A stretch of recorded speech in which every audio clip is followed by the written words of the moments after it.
Hello guys, Assalamualaikum. Myself is Tasbih Faizanawar and welcome to my questions vlog. So guys, আপনারা জানেনই আমি সবসময় funny এবং মজার কোয়েশ্চেন ধরে থাকি। এই কোয়েশ্চেনগুলো হচ্ছে আপনাদেরকে অনেক বেশি উৎসাহ দেয় এবং অনেক নতুন নতুন জিনিস শেখায়। সো গাইস, আজকে কিন্তু আপনাদের সঙ্গে একটা টেস্ট নেব। টেস্টটা হলো আমি অনেক রকম ধাঁধা ধরবো বা প্রশ্ন ধরতে পারি।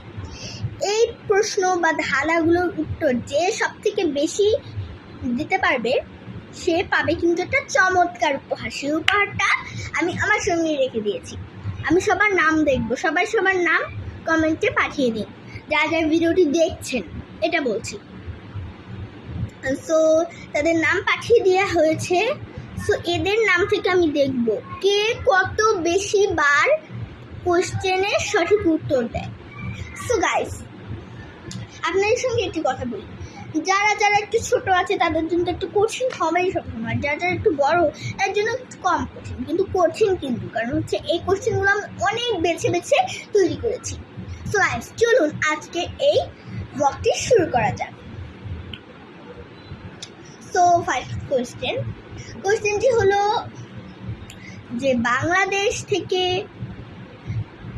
কোন দেশ আগে নানা রকম খাদ্য নিয়ে যেত?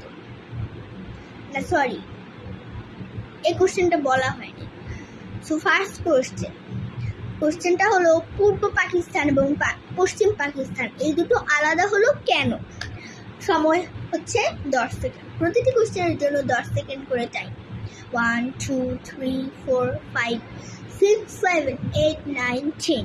আপনার চাইলে কিন্তু পজ করেও দেখতে পারেন, তাহলে কিন্তু অনেক সুন্দর হতো। সো যারা কোশ্চেনটি উত্তর পেরেছেন তারা কিন্তু অবশ্যই নিজের নাম, ঠিকানা এবং উত্তরটি লিখে দিবেন। আমি ঠিক উত্তর বলার পর সে উত্তরের সাথে মিলিয়ে দিবেন। আর যদি ভুল হয় চেঞ্জ করবেন না, ভয় পাওয়ার কিছু নেই। এবার যদি না পারেন পরের বার পারবেন, তাই তো? সো এটার উত্তর হচ্ছে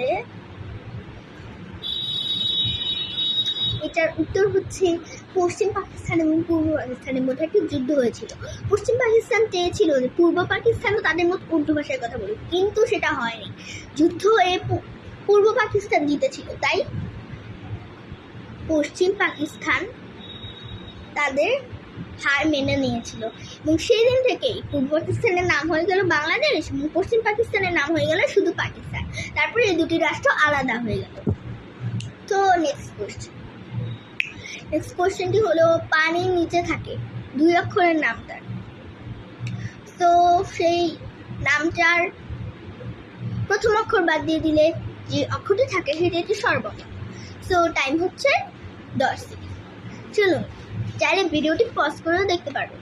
1 2 3 4 5 6 7 8 9 10। তো এটার উত্তর হচ্ছে রুই। প্রথম অক্ষর বাদ দিলে রস্য হয়েছে, একটি স্বরবর্ণ। তো গাই, সন্ধ্যা হওয়ার প্রায় চলে এসেছে আর আমার টিচার আসবে, তো সেজন্য আমি বেশি কোশ্চেন করতে পারবো। যতটুকু কোশ্চেন উত্তর দিতে পারবেন ততটুকুতে উপহার কিন্তু অবশ্যই পাঠানো হবে। সো নেক্সট কোশ্চেন, এই কোশ্চেনটা আমি একটু বানিয়ে বলি। তো আপনারা শুনুন, কোশ্চেনটা একটু মনোযোগ দিয়ে শুনুন, দাঁড়ান ভাবি। আচ্ছা, এবার একটা আশ্চর্যজনক কোশ্চেন। আচ্ছা, শিয়াল এমন একটি প্রাণীর মাংস খেতে পছন্দ করে যে প্রাণীকে আমরা ভয় পাই এবং যেটি জলে থাকে। সো প্রাণীটির নাম বলবেন। সো টাইম হচ্ছে 10 সেকেন্ড। চলুন, 1 2 3 4 5 6 7 8 9 10। সো এটার উত্তর হলো কুমির। শিয়াল কুমিরের মাংস খেতে ভালোবাসে, কুমির শিয়ালকে ভয় পায়। মাঝে শিয়ালও কুমিরকে ভয় পায়, কিন্তু কুমিরকে আমরা অবশ্যই ভয় পাই এবং সেটি পানিতে থাকে। সো নেক্সট কোশ্চেন, এই কোশ্চেনটি সবার জন্য অনেক সহজ। সো বাংলাদেশের জাতীয় খেলা কোনটি? সবাই কমেন্টে লেখা শুরু করে দিয়েছে, তাই আর টাইম ধরলাম। এর উত্তর হলো হাডুডু। ছোটদের জন্য একটু সহজ করে ধরলাম। তো এবার নেক্সট কোশ্চেন, এই কোশ্চেনটি হচ্ছে, শুনুন, মাটির নিচে থাকে 3 অক্ষরের নাম তার, মাঝের অক্ষর নাম মাঝের অক্ষর বাদ দিলে একটা ফলের নাম হয়। তো উত্তরটা বলুন। এটা যেহেতু একটু ছোট কোয়েশ্চেন, 5 সেকেন্ড টাইম দিলাম। 1 2 3 4 5। সো গাইস, এটার উত্তর হবে কয়লা, মাটির নিচে থাকে। তো মাঝের অক্ষর বাদ দিলে হয় কলা, যেটি একটি ফল। সো চলুন আপনাদের সঙ্গে আরেকটি কথা বলি, আরেকটি কোয়েশ্চেন।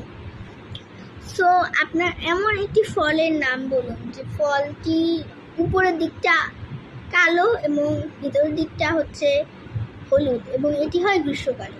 যারা এই ফলটির নাম বলতে পারবেন তাদের জন্য কিন্তু চমৎকার উপহার আছে। শুধু উপহার কিন্তু একটাই না, অনেকগুলো আছে, আপনারা কিন্তু আবার ভুল ভাববেন না। তো এটার উত্তরটা দেওয়ার জন্য আমি 12 সেকেন্ড টাইম দিলাম, কারণ অনেকেই এটা পারবে না। 1 2 3 4 5 6 7 8 9 10 11 12। যা যা পেরেছেন অবশ্যই কমেন্টে নাম, ঠিকানা এবং উত্তরটি লিখে দেবেন। তো উত্তর হবে তাল, এটা গ্রীষ্মকালে পাওয়া যায়। উপরের দিকটা কালো, ভিতরের দিকটা হলুদ। সো আজকে এই কোশ্চেনগুলো ছিল এবং এই কোশ্চেনগুলো অনেকের কাছে অনেক রকম কঠিন হয়েছে, কিন্তু এই কোশ্চেনগুলো ভবিষ্যতে পড়ালেখায় অনেক সময় আসবে। সেজন্য এই কোশ্চেনগুলো মুখস্থ করে রাখা কিন্তু আমাদের সবার কর্তব্য। এগুলো কিন্তু আমি ক্লাস 2তে মুখস্থ করে ফেলেছি। তো আমার ভবিষ্যতে পড়ালেখার সমস্যা হবে না এবং যারা যারা মুখস্থ করবেন তাদেরও কিন্তু ভবিষ্যতে পড়ালেখার সমস্যা হবে না।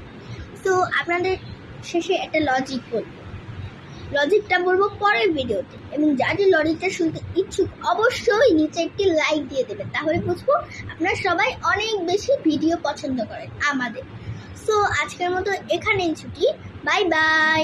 আপনাদের সাথে দেখা হবে নেক্সট ভিডিওতে। Love you two.